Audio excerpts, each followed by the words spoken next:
Hello and welcome to another edition of Real Rich Advice.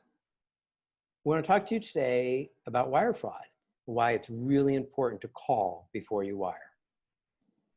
So wire fraud is an issue in our industry as well as in other industries. And it's really important to always call.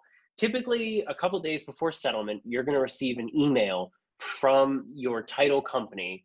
And most of the time, it's going to come through a secure portal. And this is sort of number one thing to pay attention to, is to ensure that it is coming through a secure portal. When you get that email, you're going to log in and you're going to receive instructions which give you the bank account wiring information to wire settlement proceeds.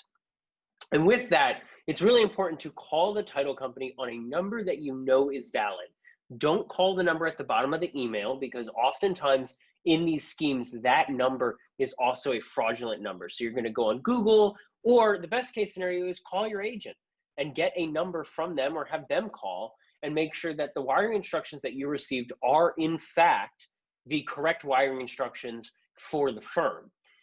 These schemes that are happening are very cleverly done, where they're typically not sending through a secure portal, because of course they don't have access to the secure portal, but they do create instructions that are often very similar looking to their true documents. They sometimes have access to other files and are able to create closing disclosures and other things to try to add legitimacy.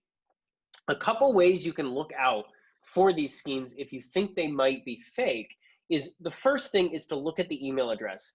Oftentimes in our email, we're going to show the name of the sender. But what you want to do is you want to click and find out what that email address is, because what happens with these schemes is that the email address is often different.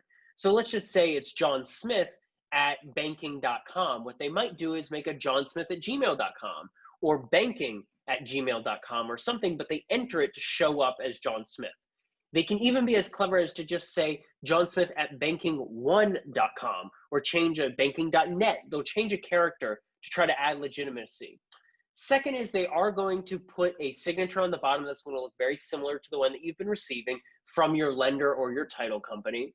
They're going to have phone numbers there that are very close with several digits that have been changed. Sometimes if you call those numbers, somebody might answer, pretend they are the person, and acknowledge that those instructions you have are correct. For all these reasons, you want to make sure you call the number that you know to be true. So you can go on the internet and make sure you go to the title company's website. Don't just Google it. You want to take that extra step. Don't be in a hurry to wire. Wires are very easy to do. They will happen in a timely manner, but take the extra seconds to make sure that you're wiring to a correct account. Because unfortunately, if you do wire to an incorrect account, it can be very challenging to try to get the money back, and it just becomes an unfortunate situation. So hopefully you can learn a little bit something here today. If you have any questions, please feel free to leave them in the comments below or shoot us an email. As well as, if you like these videos, please like and subscribe. Thanks so much. Thanks for tuning in.